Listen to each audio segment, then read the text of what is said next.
Why this Kashmir files? To humiliate one section. माननीय श्री ममता बनर्जी जी ने Kashmir files के और मेरी अगली फिल्म जो कि बंगाल के जेनोसाइड के ऊपर है उसके ऊपर लांछन लगाए। Some stars nominated by BJP, funded by BJP, they came to Bengal also, and along with some distorted stories, the concocted stories, they are preparing a films, Bengal Files. उन्होंने कहा कि मुझको कश्मीर फाइल्स बनाने के लिए और अगली फिल्म बनाने के लिए बीजेपी स्पॉन्सर करती है, फंड करती है। They gave some poster in highest court that said Bengal. What happened Bengal? Nothing happened. हम उनके अगेंस्ट एक कानूनी कार्रवाई करें और आज हमने अभी उनको ये लीगल नोटिस भेजा है। कल बंगाल की चीफ मिनिस्टर माननीय श्री ममता बनर्जी जी ने कश्मीर फाइल्स के और मेरी अगली फिल्म जो कि बंगाल के जेनोसाइड के ऊपर है उसके ऊपर लांछन लगाए। उन्होंने कहा कि ये प्रोपेगेंडा है। उन्होंने कहा कि मुझको कश्मीर फाइल्स बनाने के लिए और अगली फिल्म बनाने के लिए बीजेपी स्पॉन्सर करती है, फंड करती है। ये एक बहुत ही डिफेमेटरी, मेरे लाइवलीहुड को इम्पैक्ट करने वाली और सरासर झूठ, बिना बेबुनियाद बात है जो कि पॉलिटिकल एजेंडा के तहत अपने वोट बैंक को खुश करने के लिए ममता जी ने ऐसा बोला है।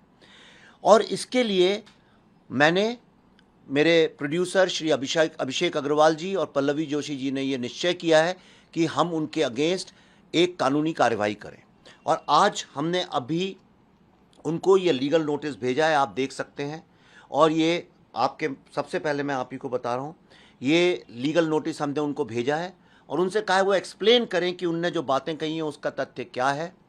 अदरवाइज़ ये पूरी तरह से डिफेमेटरी विद मैलिफाइड इंटेंशन और मेरी नज़र में एक आदमी की जो रोजी रोटी, जो उसका लाइवलीहुड है, उसको इम्पैक्ट करने के लिए गलत इंटेंशन से किया गया है। आपको लगता नहीं आप पॉलिटिकल मोहरा बन जाओगे इसमें? आपको अपनी लाइफ का डर नहीं लगता? देखिए, वो तो कश्मीर फाइल्स के वक्त ही इतने फतवे और सब आए तो उसके कारण मुझे सेंट्रल इंटेलिजेंस एजेंसीज़ ने सिक्योरिटी दी हुई है। लेकिन सिक्योरिटी सिर्फ शरीर की नहीं होती है, सिक्योरिटी आपके परिवार, आपकी भावनाओं की, आपके दिमाग की भी होती है। चारों तरफ से मैं पिछले 1 साल से कैसे जी रहा हूँ मैं ही बताता हूँ। मैंने अभी लिखा भी था कि to create heaven you have to live in hell. आज भारत के पॉलिटिशियंस और जर्नलिस्ट ने और कई so called communal fact checkers ने मेरा जीना बिल्कुल मुश्किल कर दिया है। मुझे सफोकेट करने की कोशिश कर रहे हैं, मुझे साइलेंस करने की कोशिश कर रहे हैं, लेकिन मैं ये होने नहीं दूंगा। कई फैक्ट चेकर्स हैं जो कम्युनल फैक्ट चेकर्स हैं, उन्होंने मेरी बेटी की फ़ोटोज़ इंस्टाग्राम से उठा के उनको पॉपुलराइज़ किया, जो कि एक डेमोक्रेसी में, एक सभ्य डेमोक्रेसी में बहुत ही घिनौना, बहुत ही ज़्यादा घिनौना अपराध है एक लड़की, एक बेटी के साथ ऐसा करना। पर मैं खामोश रहा। तरह तरह की बातें दिल्ली की विधानसभा में, उसके बाहर बंगाल में ममता जी ने कितनी अभद्र बातें करी हैं, पर मैं चुप रहा। इसलिए मुझे लगा कि क्यों इसमें आग लगाना और क्यों बात को बढ़ाना। लेकिन अब एक प्रजातंत्र में एक फिल्म मेकर का बोलना और जीना दूभर किया जा रहा है, इसके खिलाफ आवाज़ उठाना। और मैं चाहता हूँ आगे आने वाली जनरेशन्स के लिए एक इतना बड़ी मिसाल मैं क्रिएट कर दूँ कि किसी की मजाल नहीं हो आज के बाद एक क्रिएटिव फिल्म मेकर की आवाज़ को दबाने की। आपको लगता नहीं इससे क्रिएटिविटी भी आपकी इफेक्ट होती है? जो डर का माहौल होता है, इससे कहीं आप इफेक्ट होते हैं? आप मुझे बताइए, मेरा काम फिल्म की स्क्रिप्ट्स लिखना और फिल्में बनाना है और उसके बदले मैं आज आपके सामने ये लीगल केसेस लड़ रहा हूँ। हर कोई, मेरे इतने सारे मेरे अगेंस्ट लीगल केसेस क्रिएट कर दिए गए हैं कि मैं लॉयर्स को सारी ज़िंदगी जानता नहीं था। आज इतने सारे लॉयर्स के साथ मुझे काम करना पड़ रहा है। मैं कुछ दिन पहले बंगाल गया था डायरेक्ट एक्शन डे के, और ये बहुत इंपॉर्टेंट बात है। मैं चाहता हूँ कि भारत के हर जन को ये बात पता चले, सत्य और झूठ का फैसला वो करें। 16 अगस्त 1946 में जो डायरेक्ट एक्शन डे हुआ था, उसकी फ़ोटोग्राफ्स आप टाइम मैगजीन में, न्यूयॉर्क टाइम्स में देख सकते हैं। गिद्ध, वल्चर्स, चील, कौवे इंसानों की बोटियां खा रहे हैं लाखों की तादाद में, और सड़कें जो हैं सिर्फ नर कंकालों से भरी पड़ी हैं। ये मैंने तो नहीं क्रिएट किया। इसकी कहानी बताने के लिए मैं बंगाल में अपनी टीम को भेजा था, जिन्होंने त्रिपुरा में, असम में, बांग्लादेश बॉर्डर पे, जहाँ भी आज ये 90-100 साल के जेनोसाइड के जो सर्वाइवर्स हैं उनके इंटरव्यू करने में, और उन इंटरव्यूज़ करते करते हमको ये समझ में आया कि उसके पीछे की जो आइडियोलॉजी थी, जो सोच थी, वो आज भी विद्यमान है। इसीलिए भारत कब टूटे इसका भरोसा इसलिए नहीं है क्योंकि भारत को तोड़ने के लिए कई शक्तियां काम कर रही हैं। उन शक्तियों के अगेंस्ट खड़े होके, उन लाइव थ्रेट्स और फतवों के अगेंस्ट खड़े होके इस तरह की फिल्म बनाना, भारत के पार्टीशन के सत्य को दिखाना, मैं अपना धर्म समझता हूँ। जो चीज़ मीडिया और पॉलिटिशियंस बताने में फेल हो गए, मैं अपने आप को इन्वेस्टिगेटिव फिल्म मेकर बोलता हूँ। लेकिन हमारी टीम के ऊपर अटैक किया गया, पुलिस बुलाई गई, तब जाके वो बचे। और ये सरकारी ममता बनर्जी जी की सरकार के दस्तावेज में है कि पुलिस ने आके मेरी रिसर्च टीम जो कैमरे के साथ रिसर्च कर रही थी, उन्हें गोपाल पाथा जी के घर के आसपास जिस तरह से घेर लिया था एक सो कॉल्ड कम्युनिटी या एक सेक्शन के लोगों ने, उनसे बचा के पुलिस लेके आई उनको। मैं अभी वहाँ गया था, पूरी टीएमसी की टीम ने मेरे अगेंस्ट एफआईआर देने की, जान से मारने की, बंगाल में तुम्हें कभी घुसने नहीं देंगे, इस तरह की धमकियाँ दी हैं।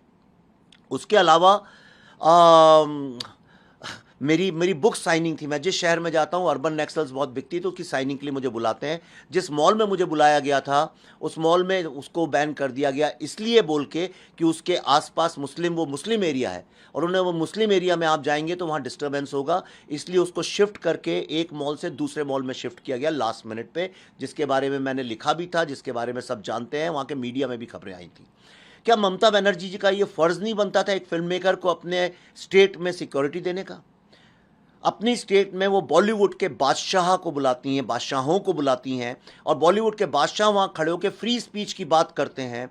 वो कहते हैं इतना नेगेटिविटी का माहौल है लेकिन हम पॉजिटिव हैं। तो जहाँ पे बॉलीवुड के बादशाह फ्री स्पीच की बात ममता बनर्जी के साथ खड़े होकर करते हैं और ममता जी उसको एंडोर्स करती हैं, तो क्या मैं फिल्म मेकर नहीं हूँ? क्या मेरे को अपीजमेंट पॉलिटिक्स करनी पड़ेगी? ममता जी मेरी जान की रक्षा करें इस बात के लिए। ये मैं और बातें कर रहा हूं, लेकिन आज के बाद मैंने तय कर लिया है और मैं अपनी बात का पक्का हूं। कोई भी व्यक्ति आम ट्रोल सोल्स बोले, मुझे उसकी चिंता नहीं है, पर अगर कोई पॉलिटिशियन या कोई जर्नलिस्ट जिनकी बात को जनता सत्य समझती है, अगर ऐसा कोई व्यक्ति आज के बाद कश्मीर फाइल्स को प्रोपेगेंडा बोलेगा, तो अगर वो सच्चा व्यक्ति है, आके प्रूव करे कि उसका कौन सा शॉट, कौन सा फ्रेम, कौन सा फैक्ट गलत है, या हमारी तरफ से एक बहुत ही स्ट्रांग लीगल कार्रवाई के लिए तैयार हो जाए। ममता बनर्जी जी को हमने लीगल नोटिस भेजा है, हम उनके जवाब का इंतजार करेंगे। बिल्कुल ठीक है, ममता बनर्जी ने लीगल नोटिस भेजा है। ये लोग आगे बढ़ गए हैं, कश्मीर फाइल के बाद केरला स्टोरी आ गई, उसके बाद वो आप दिल्ली फाइल्स की बात कर रहे हैं, जिसमें बंगाल जेनोसाइड की बातें कर रहे हैं। जो आप रिसर्च करते हैं, इन्वेस्टिगेशन करते हैं, उस पर जब ये क्वेश्चन उठाते हैं, तो आपका कहना है कि अगर कोई भी क्वेश्चन उठाएगा या तो वो प्रूव करे या हमें लीगल उसका सबूत दे, नहीं तो हमारे लीगल एक्शन के लिए तैयार रहे। लाखों आज सारे कश्मीरी पंडित कश्मीर में नहीं रहते हैं, क्या इससे बड़ा सबूत चाहिए जेनोसाइड का? क्या है प्रोपेगेंडा? क्या टेररिज्म के बारे में बात करना प्रोपेगेंडा है? क्या कश्मीरी हिंदुओं का जो जेनोसाइड हुआ उसके बारे में फिल्म बनाना प्रोपेगेंडा है? इनको जेनोसाइड से प्रॉब्लम नहीं है, इनको फिल्म से प्रॉब्लम है। बंगाल में जो डायरेक्ट एक्शन डे है, विश्व का ऐसा कोई व्यक्ति नहीं है जो उसके बारे में बात नहीं करता है। बंगाल में आज जो हालत है, जो वायलेंस हो रही है, ऐसा कोई व्यक्ति नहीं जो अपनी आंखों से नहीं देख सकता है। आप वहाँ ओबेरॉय होटल के सामने चले जाइए, एक ज़माने में वो मॉन्यूमेंट था कलकत्ता का, उसके चारों तरफ कैसे आज ममता जी की अपीजमेंट पॉलिटिक्स ने उसको बर्बाद कर दिया, घेर लिया उसको। ये मैं क्या बोलूँ, तो आपकी आंखों के सामने है। तो हर किसी के सत्य को प्रोपेगेंडा बोल देना, उसको बीजेपी का आदमी बोल देना, उसको संघी बोल देना, enough is enough. They want to silence me. My only statement to everybody is that now it's time that I take some action. You just cannot silence Vivek Ranjan Agnihotri.